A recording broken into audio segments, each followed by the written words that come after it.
clearing space, if nothing else, to take out this final fort with the 16 that Team Freedom amassed during that time. We're just going to fall into the same trap that we saw last time, is that you're going to be down a talent tier before the next control point, and for Simplicity, we saw that experience that they got from that bottom fort wall. It's going to look exactly the same, except that bar is going to move even less as the requirement to get to that next level is even higher. So for Simplicity, Gilly, I feel like they're going to have to take a risk.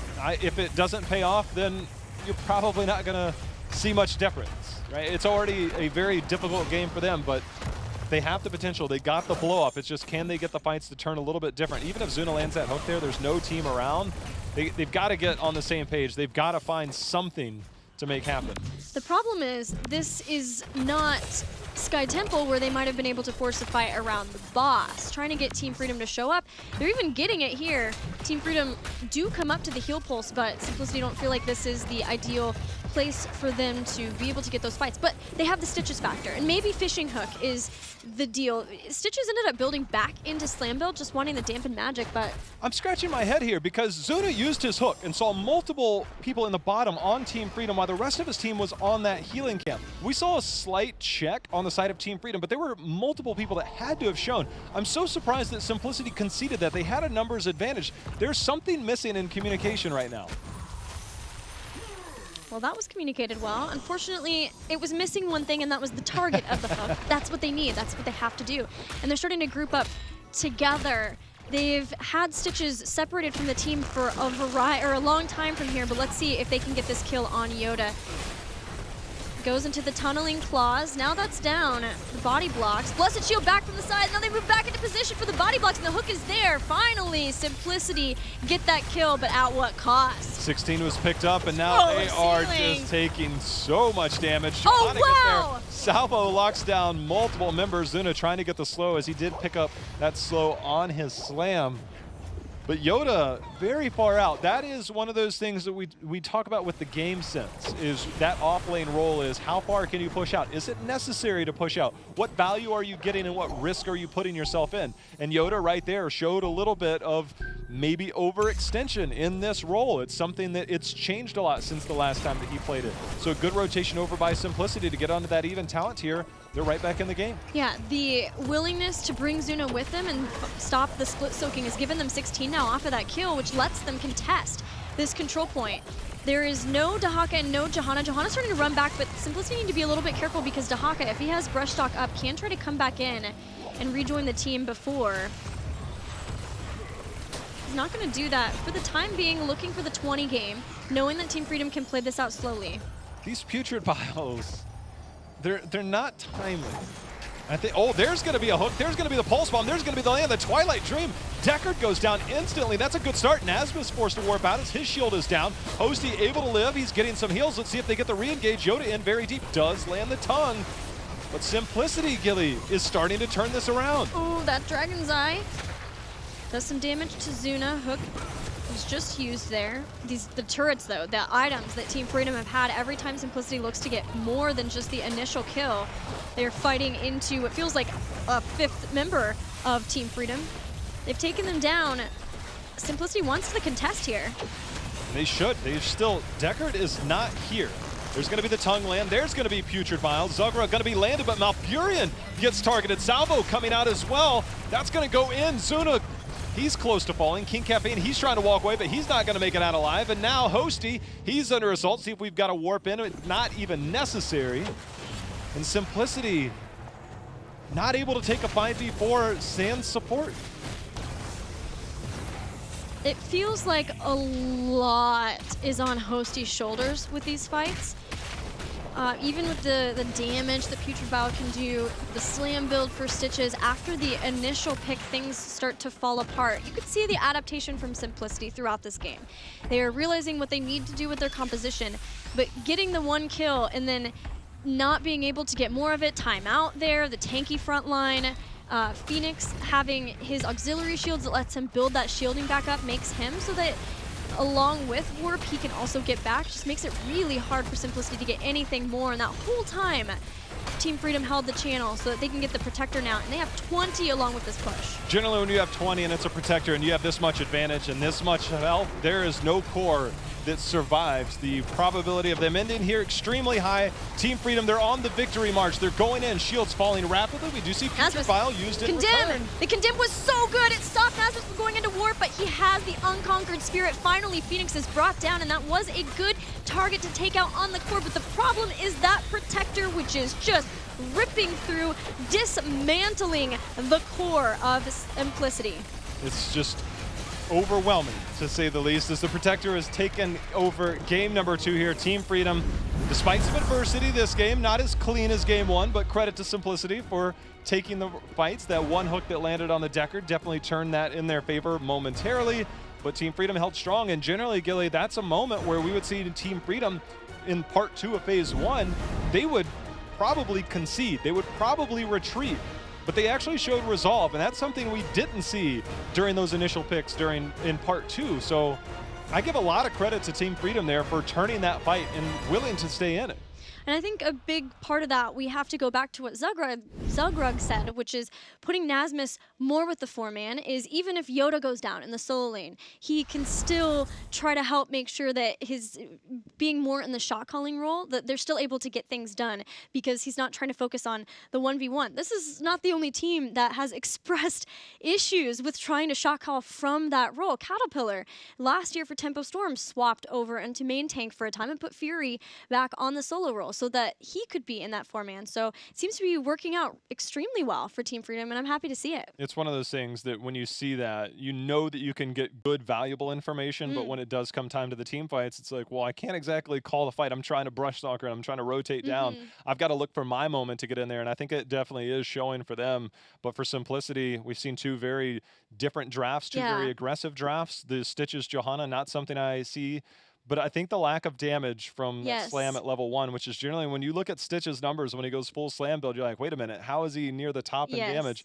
It was nowhere near, and I think they were severely lacking in that, especially against a Deckard that just has infinite sustain, it seems like, and ultimate control. And you're relying on the 1 pick from the Pulse Bomb. It just didn't add up to me. Yeah, and I look back at that last fight and getting the Deckard pick, and both Twilight Dream and Pulse Bomb were used for that, and I almost wonder, Deckard King is not a tanky fellow. Like, I think maybe they could have gotten that kill and then tried to get something back off of that, because in the time that Hosty was trying to rebuild his Pulse Bomb back up, you're right, the damage felt lacking for them. But we'll see if they can turn it around. We're going to go to a commercial break. When we come back, we'll have Freedom versus Simplicity Game 3.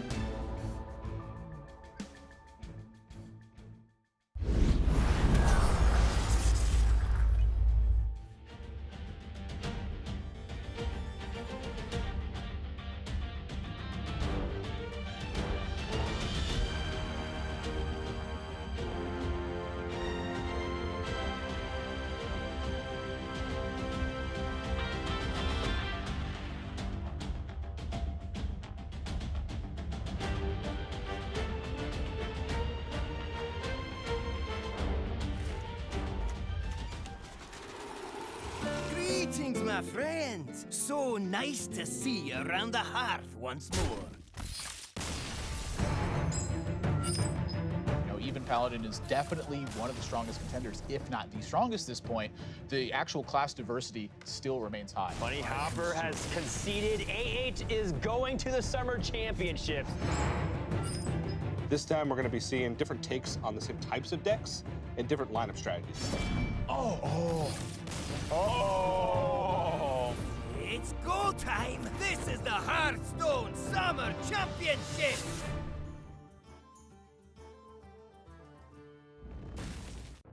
I have discovered a new realm containing vast power.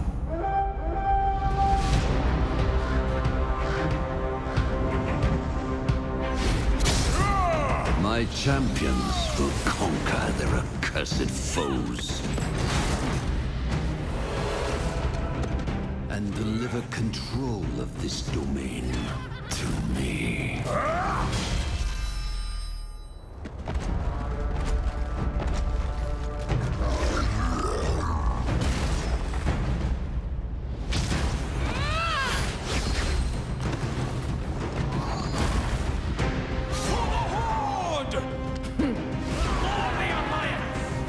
Soon, there will be order.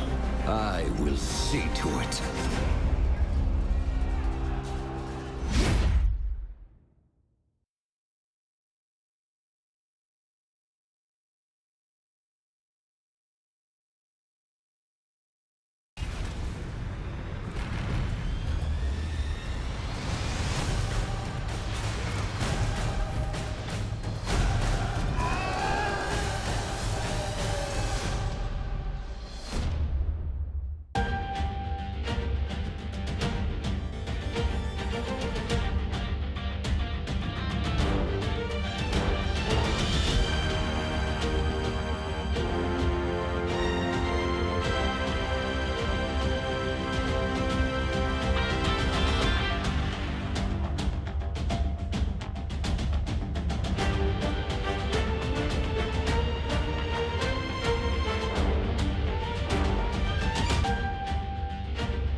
we have forgotten what makes us strong.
Team Freedom is one game away from a clean sweep through their first series of Phase 2. What does Simplicity need to do to bring it back? They need to find a map that they can fight on and fight on often and doesn't have the same punishing, I guess, if you lose a fight like we see on Volskaya. So again, when their backs are against the wall, towers, I'm curious if they're going to go there again. That is going to be my, look, give up first pick, fight, make it happen. Yeah, it does feel like what's been interesting to me is that we have had 2 Battlegrounds be chosen by Team Freedom so far, and neither of them was Infernal Shrines. That's the Freedom Classic. They did. I think a lot of teams towards the end started to figure out a little bit on how it worked, and we also saw teams that were just like, what if we were super aggressive? Yeah. Mind you, we haven't seen Maiev in either of these games, and it's one of those heroes that Simplicity struggled to fit into their rotation.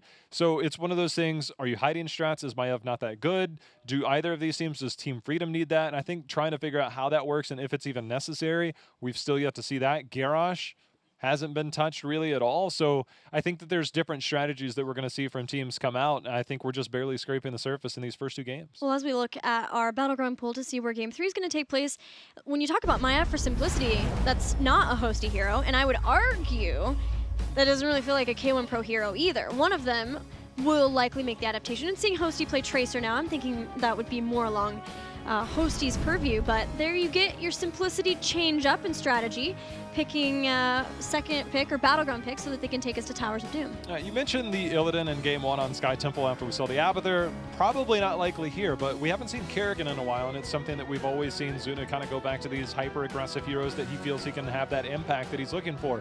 I'm guessing he hasn't quite felt that. The Sonya, I think, is very good. You look at what we see from Simplicity. Mind you, they also picked up a member who recently left one of our teams. Equinox is now the coach of Simplicity. Equinox, we know towards the end, him and Zuna share very similar play styles, and he was very on that Sonya train, so maybe that's the go-to choice for Zuna as he looks toward that melee role, somebody that still can do damage, but also mans the solo lane pretty well. Equinox is also an out-of-the-box thinker, which is something that we can keep in mind when you look at heroes or players who have been in the scene for so long and have these huge hero pools. Somebody like K1 Pro, yeah, he's going back to his old role, but give him a little bit of time. I remember a time when he could play just about anything, like his Gale Force esports days when he'd flex over to Tyrael, and then you'd see him on Vikings and all sorts of things. Give him some time, and I think Equinox is going to have a lot of fun taking advantage of those hero pools. The one thing that Equinox gets out of that team is respect. It's something that I've talked to another member from a different team that was looking at potentially bringing Equinox in as a coach. And they were talking about the respect that Equinox garners within the pro scene because he's experienced, because he's been in the pro scene for so long. So definitely something that you can feel will be a factor as this phase goes on. I'm just jamming.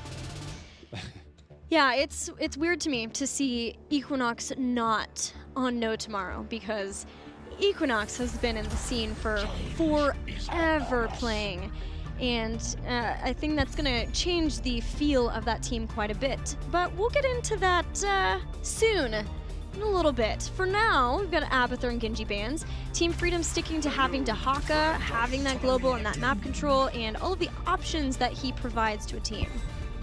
Well, the Phoenix coming out here for simplicity. It leaves open the Hanzo, which we haven't seen yet. Again, it was something that teams started to fall away from with that auto attack range nerf. But as we saw at Midseason Brawl, Hanzo was still one of the top heroes in terms of win percentage by far. He's still very strong. A lot of the top teams that were playing him before picked him back up and said, hey, it's still pretty good.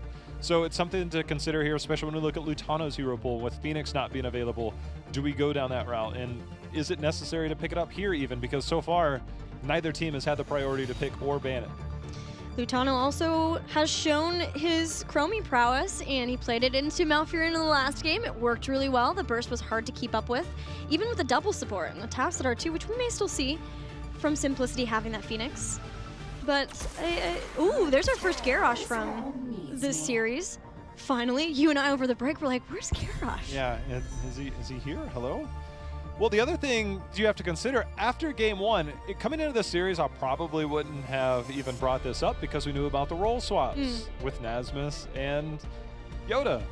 Li Ming and Yoda are basically synonymous. It transcends heroes because it also goes over to Diablo, where he loves to climb the leaderboards there, and he loves to play the wizard. So it's something that we've known him to play. So there's no guarantee that it'll be Yoda on Dahaka. We shall see. Another Li Ming, though. And in part 2, did you see a lot of Li Ming play? She started to fall off a little bit, and it was more situational, especially into ETCs. But as ETCs started to fall out of the meta for the Garrosh and the Johanna and things of that nature, it definitely fell off quite a bit. Tracer and Karazim bans. I kind of wondered if we'd see Team Freedom ban Hanzo or Jaina. Garrosh has trouble with both of those heroes, knowing that there's going to be another backline that comes in. Team Freedom have shown they're willing to play Hanzo Phoenix if that is a possible concern, but neither. Instead, they'll take out the Tracer and the diving that they had to deal with in the last game. Johanna and Murden have generally been the counters, or at least the trying to stay away from danger against the Garrosh. So both of those we've seen King Caffeine on in game 1 and 2. So likely to be there. But with Karazim being banned, it's something that we know Team Freedom can run, especially getting in and out of danger. It's something you mentioned with Collusion. So not having that option available. Yeah, and I think that's why we saw the Tracer ban too, because Collusion, or Karazim, is a very good counter of sorts. You've got Earth Ally with the physical armor that he can give his ally. He can chase down with the triple dash at 7 Tracer, and then 7-sided strike either pulls you so you're invulnerable versus the burst, or the Divine Pulse Bomb is generally pretty easy for you to be able to figure out if you're going to need to palm it or not. Tanky frontline for Simplicity getting Blaze and Johanna.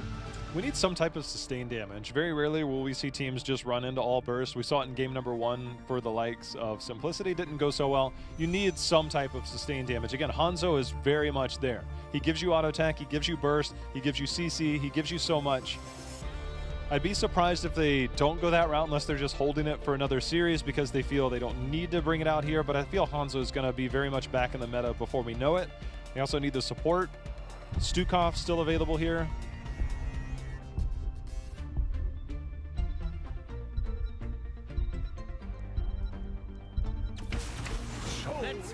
Double global and Deckard Cain.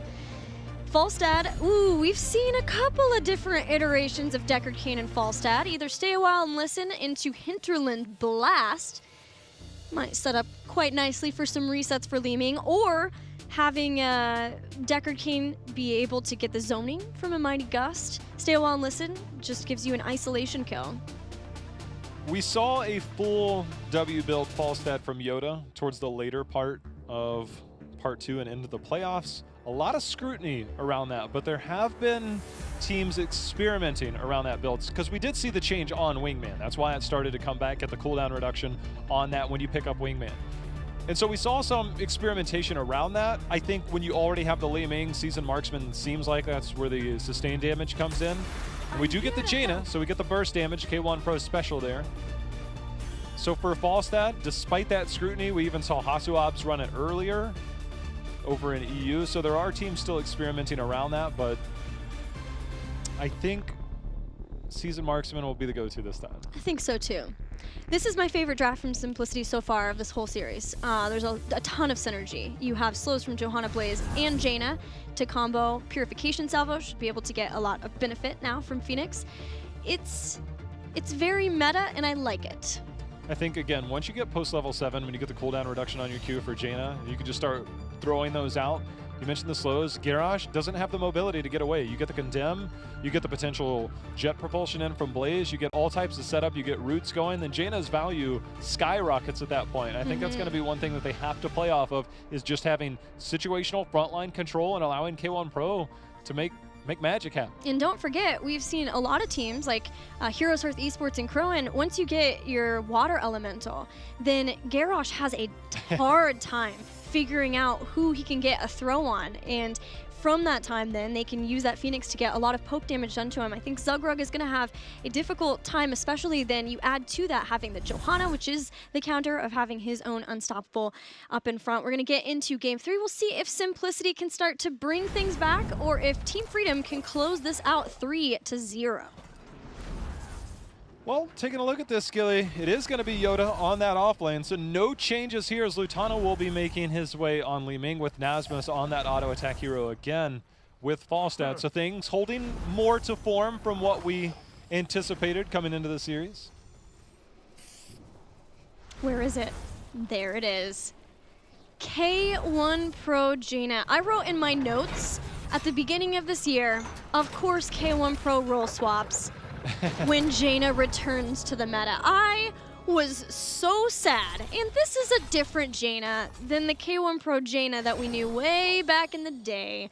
There's not quite as much, well, aggression. There's still some. You could still get some things going. But I'm pumped to see this. See how it plays out. Yoda taking quite a bit of damage there.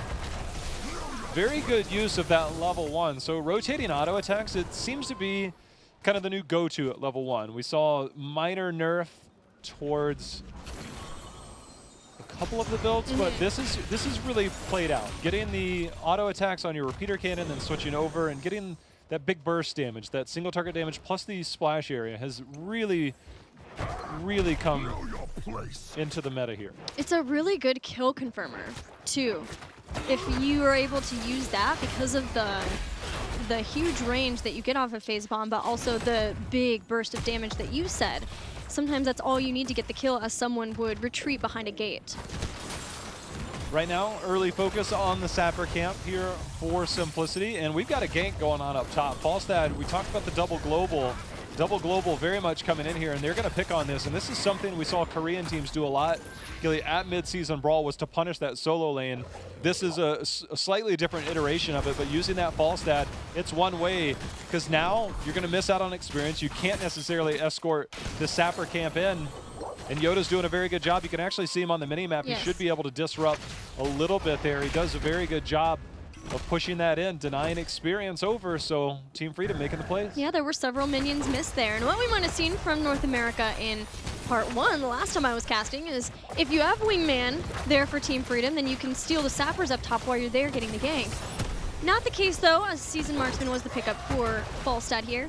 But otherwise, that double global is something that Zuna needs to respect and watch out for, and something that Team Freedom should be able to take advantage should he peek out too far again. Well, the other thing is we see the shielding on the healing at level 4 picked up to deal with some of that potential burst damage coming in. So one way to help make sure that your tank is a little bit tankier is to give him a little bit of a shield every time you throw that heal out there. Both sides picking up their respective sappers in lead of the 30 seconds of activation, or altars, which will be happening in 30 seconds. Words are hard. Words. Somehow, some way, off that one pick on these rotations, Team Freedom has amassed a half-level lead.